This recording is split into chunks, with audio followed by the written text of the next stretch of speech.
ರಾಜ್ಯದ ನೂತನ ಸಿಎಂ ಆಗಿರ್ತಕ್ಕಂತಹ ಡಿ.ಕೆ. ಶಿವಕುಮಾರ್ ಅವರು ಇದೀಗ ರೈತರಿಗೆ ಬಿಗ್ ಶಾಕನ್ನು ನೀಡಲಿದ್ದಾರೆ. ಹಾಗಿದ್ರೆ ಬನ್ನಿ ಈ ಒಂದು ವರದಿಯ ಬಗ್ಗೆ ನಾವು ಈ ವಿಡಿಯೋದಲ್ಲಿ ಮಾಹಿತಿಯನ್ನು ತಿಳ್ಕೊತಾ ಹೋಗೋಣ. ವಿಡಿಯೋವನ್ನು ಸ್ಟಾರ್ಟ್ ಮಾಡ್ತೀನಿ. ಅದಕ್ಕಿಂತ ಮೊದಲು ನೀವಿನ್ನೂ ನಮ್ಮ ಚಾನೆಲ್ಗೆ ಸಬ್ಸ್ಕ್ರೈಬ್ ಮಾಡದೇ ಇದ್ರೆ ಈ ಕೂಡಲೇ ಚಾನೆಲ್ಗೆ ಸಬ್ಸ್ಕ್ರೈಬ್ ಮಾಡ್ಕೊಳ್ಳಿ ಮತ್ತು ಲೈಕ್ ಮಾಡಿ. ಈಗ ನಾವು ಮಾಹಿತಿಯನ್ನು ತಿಳ್ಕೊತಾ ಹೋಗೋಣ. ಹೌದು, ಇದೀಗ ಯಾರು ಊಹಿಸದ ಬಿಗ್ ಶಾಕನ್ನು ನೀಡಲಿದ್ದಾರಾ ಡಿ.ಕೆ. ಶಿವಕುಮಾರ್ ಅವರು ಎಂಬುವ ಪ್ರಶ್ನೆಯೂ ಸಹ ಇಲ್ಲಿ ಉಂಟಾಗ್ತಕ್ಕಂಥ ಸಾಧ್ಯತೆ ಇರ್ತಕ್ಕಂಥದ್ದು. ಅದು ಏನಂತಂದರೆ, ಇದೀಗ ಡಿ.ಕೆ. ಶಿವಕುಮಾರ್ ಅವರು ಕೃಷಿ ಸಬ್ಸಿಡಿ ಪರಾಮರ್ಶೆಯನ್ನು ಶುರು ಮಾಡೋದಕ್ಕೆ ಸಂಬಂಧಪಟ್ಟಂತೆ ಇದೀಗ ಮಾಹಿತಿಯನ್ನಾದರೂ ತಿಳಿಸಲಾಗಿದೆ.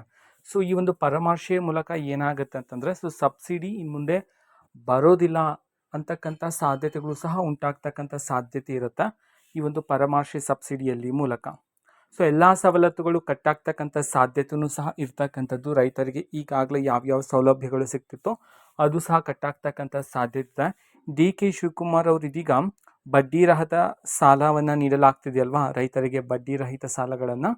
ಸೊ ಅದು ದುರ್ಬಳಕೆ ಆಗ್ತಿದೆಯಾ, ಸೊ ಅದರ ಯಾವ ರೀತಿ ಪ್ರೋಸೆಸ್ ನಡೀತಿದೆ, ಇದರಲ್ಲಿ ಪರಿಶೀಲನೆಯನ್ನು ಮಾಡೋದಕ್ಕೆ ಸಂಬಂಧಪಟ್ಟಂತೆ ಇದೀಗ ಸರ್ಕಾರದ ಕಡೆಯಿಂದ ಡಿ.ಕೆ. ಶಿವಕುಮಾರ್ ಅವರು ಚಿಂತನೆಯನ್ನು ಮಾಡಲಾಗ್ತಿದೆ. ಅಂತಂದ್ರೆ ಈಗ ರೈತರಿಗೆ ನೀಡಿರ್ತಕ್ಕಂತಹ ಬಡ್ಡಿ ರಹಿತ ಸಾಲದಲ್ಲಿ ಪರಿಷ್ಕರಣೆಯನ್ನು ಮಾಡಲಾಗ್ತದೆ. ಅಂತಂದ್ರೆ ಅದು ಯಾವ ರೀತಿ ಕೃಷಿಗೆ ಬಳಕೆ ಮಾಡ್ತಿದ್ರೆ ಅಥವಾ ಬಡ್ಡಿ ರಹಿತ ಸಾಲ ದುರ್ಬಳಕೆ ಆಗ್ತಿದೆಯಲ್ಲಾದ್ರೂ ಇದಕ್ಕೆ ಸಂಬಂಧಪಟ್ಟಂತೆ ಪರಿಶೀಲನೆ ಮಾಡಲಾಗ್ತದೆ. ಇದರ ಮೂಲಕ ರೈತರಿಗೆ ಸಬ್ಸಿಡಿ ಸಹ ಕಟ್ಟಾಗ್ತಕ್ಕಂಥ ಸಾಧ್ಯತೆ ಇದೆ ಪರಾಮರ್ಶೆಯಲ್ಲಿ.